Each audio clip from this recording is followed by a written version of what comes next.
Bah, je sais pas, c'est vrai que un peu inattendu, on va dire, de faire la pole ici.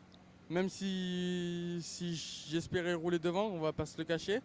Donc, ouais, de faire la pole devant tous ces Américains pour ma première en supercross ici aux États-Unis. Donc, super content et c'est de bonne augure pour ce soir. Peu, peut-être, ouais, un peu surpris, on va dire, mais bon, les Américains m'impressionnent pas trop. C'est pas sans prétention, sans rien du tout.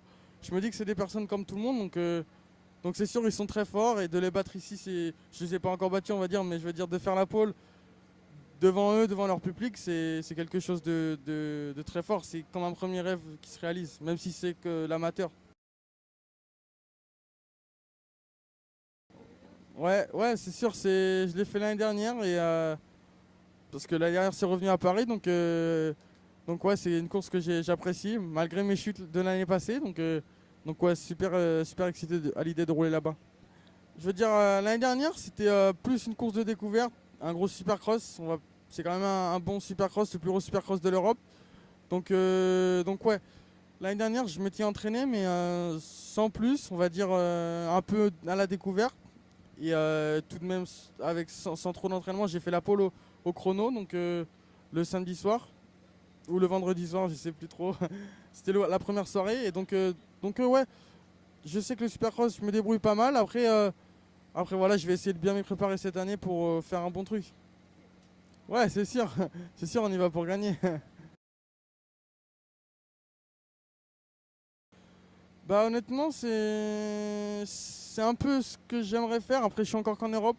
C'est sûr que voilà, je suis encore que championnat d'Europe. L'année prochaine, je commence à faire les grands prix, donc ouais, on va dire que le statut de haut niveau commence à monter et que là, on rentre vraiment dans les choses très très sérieuses et ouais, j'aimerais un peu faire comme Marvin, on va dire, genre essayer d'être champion du monde.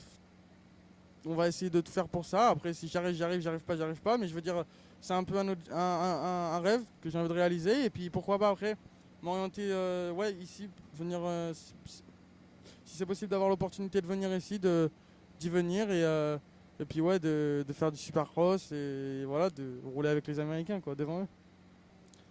Pour moi, à Paris, ils s'intéressent plus aux Américains qu'à nous. Après, je pense que c'est un peu aussi normal parce que avec la télé, les Américains, ils font beaucoup rêver. C'est, C'est-à-dire, même moi, je le voyais, c'est la troisième fois que je viens aux États-Unis. Je veux dire, et avant d'y venir, la première fois, on voit tout le temps à l'entraînement les Américains rouler sur des beaux terrains ou faire plein de trucs. Que nous, en France ou en Europe, c'est compliqué. C'est compliqué pour avoir des beaux terrains, tout ça, c'est plus éparpillé, on va dire. Il y a beaucoup plus de pilotes. Même si, même si aux États-Unis, ils sont tous sur le même terrain, on va dire. Donc ouais, ils font un peu rêver à travers la télé. Mais j'essaie pas de m'impressionner, honnêtement. C'est impressionnant sans l'être parce que je me dis qu'en fait c'est des pilotes comme tout le monde.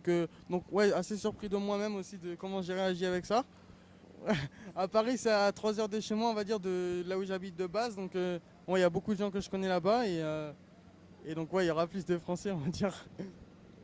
Pas de problème. Rendez-vous là-bas.